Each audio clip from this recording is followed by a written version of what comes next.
Mouse Part, kamusta kayo? So, Mouse Part, pag-usapan naman po natin na mga bagay na pwede nyong gawin upang hindi kayo matiis ng isang lalaki.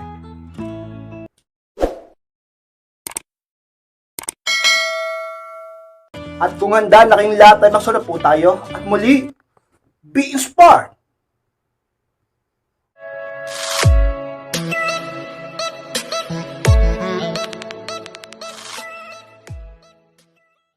At ang unang bagay na pwede nyong gawin upang hindi kayo matiis ng isang lalaki, kung hindi mo muna siya kakausapin. Yes, Max, pa dyan ang unang bagay talaga namang masasabi ko sa inyo, tips ko sa inyo. Yan ang pwede nyong gawin upang hindi ka matiis ng isang lalaki. Kayo inspired, totoo ba na pwede kaming hindi matiis ng partner namin kapag siya, hindi muna namin siya kakausapin?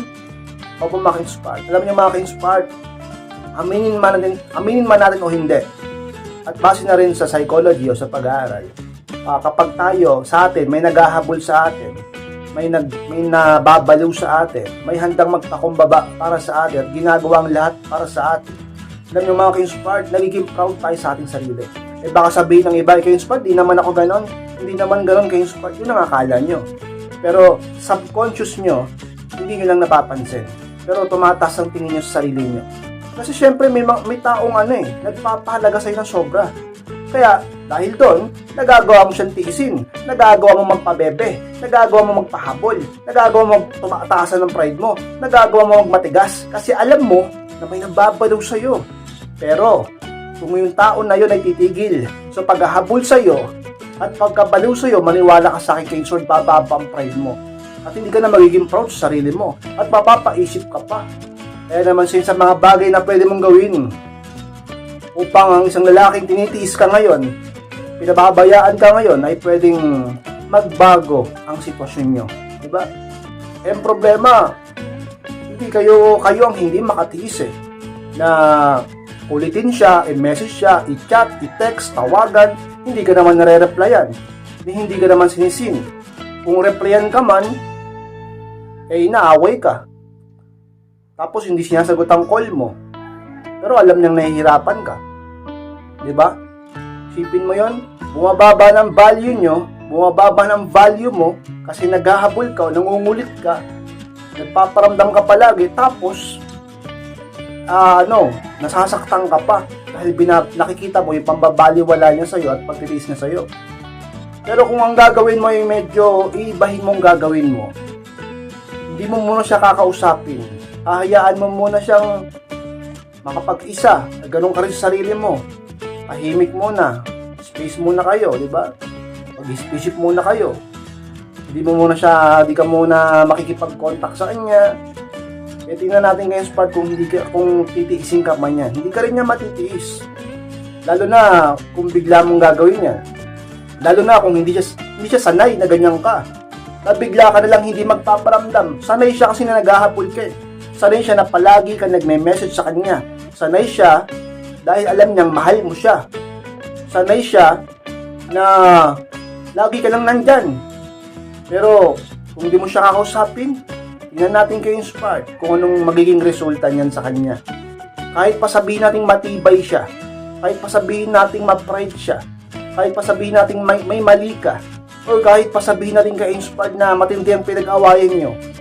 Pero kung mawawala ka pansamantala sa buhay niya at sabihin natin sa pang-araw-araw niya, mananahimik ka, hahayaan mo muna siya at di ka muna magpaparamdam sa kanya at hindi mo muna siya kakausapin, ay maaaring magbago ang lahat. Bakit? Sapagkat magsisimula yun sa loob niya, magsisimula yun sa utak niya, doon magsisimula ang sitwasyon sa kanya mismo. Bakit? Kasi nga siya yung mag-iisip sa'yo At dahil doon, sa katagalan din niya rin matitiis, kukontakin ka din yan. Sa katagalan din niya rin matitiis, magre-reply din sa iyo sa mga iniwan mong message sa kanya, re-reply niya yun. Pag may message din sa iyo yan, magte-text, mag-call, mag-chat, o kung saan man kayo nag-uusap, kung ano mang apps yan, sa WhatsApp, o sa Telegram, o sa Messenger, sigurado yan. Kasi bilang isang tao, lalaki man o babae, ako man o kayo, meron tayong curiosity. Sa psychology, base na rin sa pag-aaral ng mga magagaling na tao, nabasa ko na tumataas ang value o ang halaga mo o ang halaga natin kapag tayo ay umiiwas na, kapag tayo ay ayaw na, kapag tayo ay sabihin nating lumalayo na dun sa tao na nambabaliwala sa atin. Matuto kang magtiis. Ikaw muna ang matutong magtiis para hindi ka tiisin. Ka-inspired, paano ba yung pagtitiis? Yun nga, huwag kang maghabol, huwag kang mangulit, huwag kang muna magparamdam. Kung inaayawan ka, kung binabaliwala ka, kung binabastos ka na, kung pinagtatabuyan ka, kung talagang inetsepwera ka na, respetuhin mo ang sarili mo. Hayaan mo muna siya. Maniwala ka sa akin, mas magandang bagay yon, mas magandang paraan yon. Palang araw, malalaman mo ang totoo. Kapag siya ay nagparamdam muli sa'yo, ibig sabihin, mahal ka pa rin niya. At kung hindi na, dahil wala namang perfectong bagay sa mundo, baka sabihin ng iba, ka-inspired, baka naman hindi 100% yan. Wala naman talaga na perfecto. 99% meron, pero 100% medyo yan. Pero ano man ang mangyari, at least, narespeto mo sarili mo, hindi ka naghabol. Pero maniwala kayo sa akin, guys, karamihan talaga bumabalik. Babalik talaga. Babalik talaga. Diba? Kasi isipin niya, mas mataas ka pa sa kanya. Ikaw yung umiwas. Dati siya yung umiiwas, biglang ikaw na yung umiwas. Dati nag-ahabol ka, ngayon, hindi na. Para bang meron ka ng pinagmamalaki sa sarili mo. Bababa ang pride niya. Maniwala ka sa akin sa mga bagay na talaga namang sikreto sa relasyon upang ang partner mo ay hindi na magmataas muli sa'yo at hindi ka na niya muling tiisin. Pag-usap kayo at magkaayos kayo. Ka-inspire. At ang pangalawang bagay na pwede mong gawin upang hindi ka na matiis ng isang lalaki, kapag mas pinili mo ang sarili mo. Yan ang pangalawa, ka-inspire. Opo, maki-inspire, mas piliin nyo ang sarili nyo. Kasi ang sarili mo, noon mo pwedeng kasama. Kahit nung hindi mo pa siya nakikilala at di ka pa umiibig ng ganyan katindi, yung sarili mo, yan ang talaga ang kakampi at kasama mo. Siyempre, nandiyan ang Panginoon. Pero, siyempre, ang sarili mo, lagi mo kasama. Mas piliin mong sarili mo. Kasi yung iba, ang ibig ko sabihin, yung iba, umibig lang, nagmahal lang, nakipagrelasyon lang, nag-boyfriend lang, nag-partner lang, di ba? Na in love ng sobra. Diba, laging pinipili yung laging pinipili yung kabaliwan. Laging pinipili maging martir. Huwag lang daw siyang iwan. Diba? Hindi mo pinipili ang sarili mo nun. Kasi kung pinipili mo ang sarili mo, hindi mo hayaan na bumalik-balik pa sa kanya, lalo na tiniloko ka. Hindi mo hayaan na pinaghahabol ka. Hindi mo hinahayaan na masasaktan ka. Sinasaktan ka niya palagi, pero nandiyan ka pa rin. Diba? Hindi mo pinipili ang sarili mo nun. Napapabayaan mo na ang itsura mo Napapabayaan mo na ang buhay mo, ang karir mo, ang sarili mo, pati pamilya mo, tinalikuran mo na, pati pangarap mo, nalimutan mo na, pati sarili mo, hindi mo na naiintindi minsan. Paano mo sasabi ngayon na pinipili mong sarili mo o mas pinili mong sarili mo? Kaya ang tao, lalaki man o babae talaga yung na-spoiled, lumalaki ang ulo. Kasi feeling nila, ganun sila, tataas ang value nila para sa'yo. Pero kung magmamahal ka lang ng tama, kung magmamahal ka lang ng sapat, hindi mo ibibigay ang lahat, hindi mo ipapakita sa kanya na sobrang mahal mo siya, hindi ka magpapakita ng kahinaan, ng kabaliwan, ng takot ka, na mawala siya, maniwala kayo sa akin kayong supat. Mamahalin niya kayo ng nararapat sa inyo. Ganun yan di ba? Ganun yan, maniwala kayo. Yung problema sa iba, wala. Hindi kaya talagang magmahal ng sapat lang. Pag nagmahal talaga yung iba, sobra-sobra Yun ang nakakalungkot. Kasi kung ipagpapatuloy niyo yan, yung pagmamahal niyo ng sobra, kayo din ang mahihirapan sa huli. Kasi nature talaga nating mga tao na tayo ay ayaw natin ng sobrang may nagmamahal sa atin. Akala nyo lang gusto nyo yan. Yung sobrang baliw sa inyo. Akala nyo gusto nyo yan. Yun lang ang akala nyo.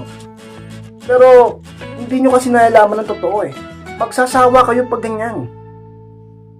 Alam nyo ang gusto ng mga tao, yung may challenge, yung may mystery, yung Para bang nalilikot pa rin yung utak mo at damdamin mo sa kanya. Parang laging may bago sa kanya. Parang hindi ka nagsasawa sa kanya kasi lagi siyang, di mo siya lubos na kilala. O sabi natin, hindi mo pa siya, parang hindi mo mahuli yung ugali niya. Laging merong kakaiba sa relasyon niya. Hindi yung, wala ka nang hahabulin sa kanya kasi binibigay niya na lahat sa'yo. Yun din ang ginagawa mo. Kaya ngayon yung lalaki, tinitis ka. Kasi alam niya, baliw ka sa kanya. Alam niyang nandiyan ka. Alam niya na wala na siyang hahabulin pa sa'yo. Alam niyang wala na siyang dapat pang paghirapan sa'yo. Dahil, kuhang-kuha na niya ang puso mo. Kuhang-kuha niya na ang emosyon mo. Ganun din ang utak at ang buhay mo. Na tipong pati ang buhay mo ay handa mong isakripisyo para sa kanya. Yung iba lang naman sa inyo na sobrang baliw na talaga. At tumigil kayo sa kaganyan nyo dahil hindi yan tama. Ka-inspired. Diba? Kaya mas piliin yung sarili nyo. Kapag sobra na siya, sinasaktan ka na ng physical, o sabihin natin lahat na ginawa mo, pero niloko ka, puro ka-toxic ka na lang ang binibigay niya sa'yo, di na kayo okay, lagi lang nasasaktan, lagi ka lang umiiyak, hirap ka na, ay talaga namang mas piliin mo naman ang sarili mo. Dahil kung pipiliin mo naman ngayon ang sarili mo, malamang sa malamang ay talaga namang ka-inspired. Ang lalaki mapaisip sa kanyang sarili at bumaba ang tingin niya sa kanyang sarili at pumaas naman ang tingin niya sa iyo dahil pipiliin mong sarili mo. Siya ang maghahabol sa iyo kung pipiliin mong sarili mo.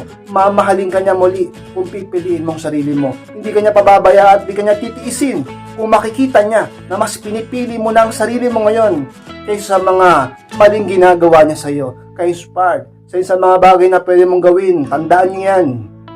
Huwag niyong hahayaan na busuhin ka. Huwag mong hahayaan na mawalan ka ng respeto sa sarili mo. Piliin mong sarili mo at pipiliin ka nila. Mamahalin ka nila kapag nakita nila na pinapalaghan mo na ngayon ang sarili mo ka-inspire.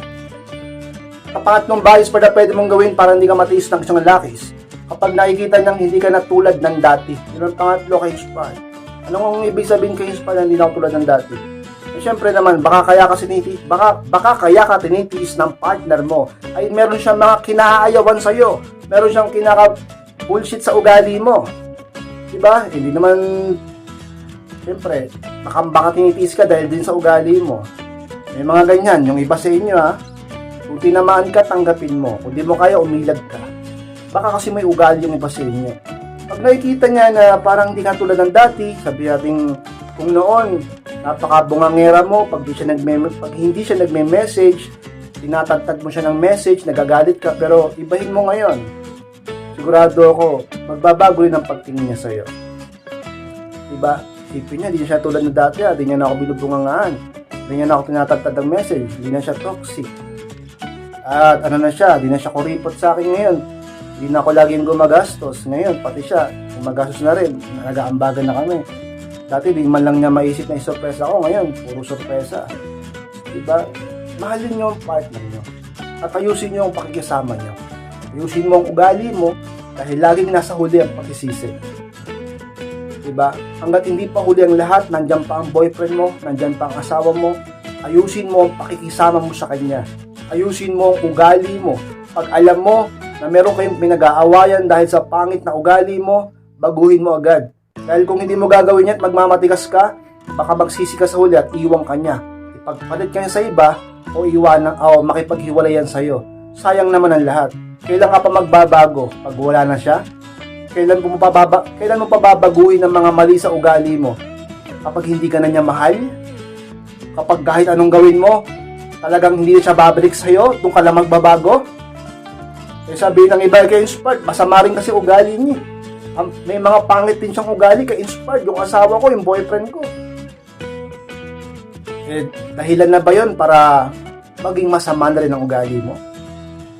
Ang pinupunto natin dito ay ikaw din. Siyempre may ugali naman tayong lahat. Pero maging pantay tayo dito, hindi lang lagi lalaki ang may problema, hindi lang laging lalaki ang may masamang ugali. Tao ka din, nagkakamali ka din kahit babae ka. Tao lang tayo. Lalaki, babae, aminin mo pagkakamali mo. Yan ang unang sikreto. Aminin nyo ang pagkakamali nyo upang magbago kayo. Dahil hindi ka magbabago kung hindi mo aaminin na may mali sa ugali mo. At paano kayo magkakayos? Paano siya babalik kung hindi mo sisimulan sa sarili mo? Ka-inspire. Kaya sa pinakasikreto, Isa yan sa pinaka-advice ko sa inyo, ka-inspire. Diba? Ayusin nyo bago pa mahuli ang lahat. Makitungo at makisama kayo ng maayos sa asawa nyo, sa boyfriend nyo, upang mas mahalin niya kayo at hindi ka maging toxic sa buhay niya. Pag nakita niya na nagiging okay ka na, hindi ka na tulad ng dati, okay na ugali mo, mabait ka na, hindi ka na toxic, hindi ka na niya titiisin. Bakit ka niya titiisin? Nagbago na nga yung asawa niya, nagbago na nga yung girlfriend niya, yung misis niya, ang bait na. Hindi na tulad ng dati, hindi na sakit sa ulo. Mas lalo kanyang mamahalin. Ka-inspire. At ang pang-apat na bagay na pwede mong gawin para hindi ka matiis ng isang lalakis, kung gagawa ka ng magagandang alaala, ng pang-apat ka inspire. Lalo siya sabi sa inyo na palaging maging masaya at sulitin ang bawat pagkakataon na kausap, kasama ang partner nyo. Lagi ko sinasabi na gumawa kayo ng mga masayang banding, masayang alaala, dahil maniwala kayo sa akin ka-inspired. Para kayong nagtatanim yan at magbubungo yan sa tamang panahon at makakatulong sa inyo. Dahil kung bubuo ka ng magagandang alaala, kesa naman yung mga binubuo mong alaala, mga katoksikan, puro sigawan, puro murahan, puro away, puro tumbatan, yun ang binubuo mong alaala sa utak yung dalawa. Pagdating ng panahon na nagkaaway kayo, nagtitiisan kayo, malamang sa malamang yun pa ang maging dahilan para tuluyan yung tapusin ang relasyon nyo. Pero kung sisikapin nyo lang naman sa abot ng mga kaya nyo, at least nagtry kang sikapin na magkaroon kayo ng magagandang alaala, maging masaya, nagbibiro-biro ka, sinusurpresa mo rin siya, malabas kayo, hindi ka sinisikap mong ayusin yung ugali mo, sinisikap mo hindi maging toxic pag magkasama kayo, pag nag-date kayo, o kahit magka-LDR kayo, nag-uusap kayo sa call, sa video call, kahit minsan lang kayo magkita, o naman ang sitwasyon nyo, pinipilit mo na magkaroon kayo ng magagandang alaala. Yan ang isang magiging kakampi mo sa mga panahon na nagtalo kayo at nagtitiisan kayo. Maaaring lagi niya yung maisip sa'yo, lagi niya yung maalala yung mga masasayang sandali nyo. Papasok yan sa alaala niya, sa lalaki, maiisip niya yan. At sa mga mamimiss niya, dahilan kung bakit masasabi niya sa kanyang sarili na nakakamiss ka at mararamdaman niya muli ang halaga mo. Diba ayaw mo ba nun? Kaya ngayon pa lang, isip ka na kung paano kayo magkakaroon ng magagandang alaala. Dahil sa mga panahon na nagkatampuan kayo, di kayo nagpaparamdam sa isa't isa, di siya nagre-reply sa'yo. Sa mga bagay na talaga namang parang sundalo mo, siyang tutulong sa'yo, titirahin nilang utak ng partner mo upang magising siya sa katotohanan may halaga ka pa pala at mahalin ka niya muli, bumalik siya sa'yo dahil masaya kang kasama, masaya ang buhay niya dahil sa'yo. Ang mga alaalang yun na magpapatunay sa kanya na hindi ka dapat tiisin, ka-inspired. At apa naman bayos pa na pwede mong gawin para hindi ka matiis ng isang lalaki kapag dinagdagan mo ang value mo. Yan ang palimakis pa sa pinaka tips ko sa inyo, sikreto upang ang isang lalaki talaga naman bumaba ang pride sa iyo at hindi kanya tiisin. Bakit? Ika-inspired. Imbis na mag-focus ka sa kanya, magpo-focus ka sa sarili mo. At dahil magpo-focus ka sa sarili mo, malamang sa malamang mag-improve ka. Dahil nakapokus ka na ngayon sa sarili mo. Kaya, like ko sabi sa inyo, palagi kayo magdagdag ng value sa sarili nyo dahil kayo din mismo ang makakaranas ng talaga namang magandang resulta. Magpaganda ka, imbis na mangulit ka, magpaganda ka. Imbis na maghabol ka, magpa-sexy ka. Imbis na magpakabaliw ka dyan, improve mo sarili mo. Imbis na umiyak ka, malungkot ka, magkulong ka sa kwarto mo, kung saan ka pumunta, magwalwal ka, mga mali ang gagawin mo. Imbis na ganyan ang mga gawin mo, kung ako sa'yo, tumayo ka dyan, kumilos ka, tumingin ka sa salamin, mag-ayos ka, maligo ka, kumain ka, ayusin mo ang buhay mo, ayusin mo ang sarili mo, magdagdag ka ng value sa sarili mo, lahat gawin mo para maging high value ka sa abot ng iyong mga kaya, mag-self-improve ka, at tingnan natin ka-inspired kung magagawa ka ng tiisin. Makakatulong yan. Hindi naman sa lahat ng pagkakataon, hindi naman sa lahat ng kalalakihan, pero sa karamihan, sa madami ng kwento at karanasan ng iba, talagang binabalikan sila dahil sa nag-improve sila. Isipin nyo, kung magpo-focus ka sa sarili mo at hindi sa kanya, mas maging maganda. Pero kung lagi ka nakapokus sa kanya, na lagi kang nababaliw sa kanya, nag-away kayo, nangungulit ka. Okay man kayo, pero nababaliw ka. Tapos hindi ka na nagpo-focus sa sarili mo, hindi na naladagan yung value mo, pababa yung value mo, nag-aabol ka pa, edi low value ka na. Ngayon yung lalaki, dahil low value ka na, delikado. Niniwala kayo sa akin kayo. Huwag mo pababayaan ang sarili mo. Yan ang bala mo. Yan ang sandata mo. Para di ka niya matiis. Yang ganda mo. Yang kaseksihan mo. Kapangyarihan mo yan. Para lagi siyang ma-attract sa'yo. At laging merong interest sa utak niya sa'yo. Ka-inspired. Huwag mong pababayaan ang sarili mo. Pag pinabayaan mo ang sarili mo, diyan magsisimula na bumagsak ang pagtingin niya sa'yo. Dahil responsibilidad mo na ayusin palagi at pagandahin ang sarili mo. Hindi ka lang niya minahal dahil sa personality mo, dahil sa mabait ka. Minahal ka niya siyempre dahil na-attract siya sa'yo. Dahil meron siyang nakitang maganda sa'yo. Isa na rin dyan yung looks mo. Yan ang pinaka-all sa lahat. Maniwala kayo sa akin kay Spy. Mahalaga ang ugali, pero mahalaga din ang itsura. Huwag niyong pababayaan ang mga looks niyo upang ang partner mo ay mas lalo kang kabaliwan, di kanya ipagpalit sa iba. Ikaw pa rin ang balikan niya, ikaw pa rin ang piliin niya, at mas lalong hindi kanya magagawang tiisin kailanman. Na-inspire. At ang pang-ano advice pa na pwede mong gawin para hindi ka matiis ng isang lalaki, kapag nakikita niyang wala ka ng pakialam, yan ang pang-anim at pinakahuli kay Hispa na dapat mong gawin paminsan-minsan kapag talagang sobra na at kailangan na. Dapat minsan, pag talagang hindi ka niya pinapansin, dapat pakita mo na rin wala ka na rin pakialam. Wala siyang pakialam sa'yo, di ba? O, pakita mo wala ka rin pakialam. Tingnan natin kay Hispa kung hindi magbago ang pag-iisip niya tungkol sa'yo. At hindi siya makaramdam ng kakaiba sa puso niya tungkol sa'yo kapag ginawa mo yan. Lagi ko sinasabi sa inyo, di ba? Pag di ka na naghahabol, doon sila magsisimulang maghabol. Kapag di ka na nababaliw, doon sila magsisimulang mabaliw. Kapag hindi ka nangungulit, sila naman ang nangungulit sa'yo. Doon sila magsisimulang mapaisip, makarealize at magsisi. Dahil wala ka na. Dahil wala ka ng pakialam. Maging masaya ka. Mag-focus sa sarili mo. Lumaban ka. Huwag kang magpatalo sa kalungkutan mo. At makikita mo na muli ka niyang papahalagahan, di man niya ipahalata. Piliin mo ang sarili mo. Mag-self-improve ka. Lumaban ka. Diba? Pakita mo na wala kang pakialam. Pero, syempre, sa puso mo, alam natin, huwag tayo magkunwari. Syempre, nandun pa rin yung pakialam. Huwag mo lang ipakita. Para bumaba ang pride niya. Ang problema sa iba, hindi kaya magtago talaga eh. Talagang nakakabalo ka talaga eh, no? Talagang matigas ang ulo mo, no? Talagang marupok ka talaga. At di ka man lang marunong ng mga diskarte sa buhay.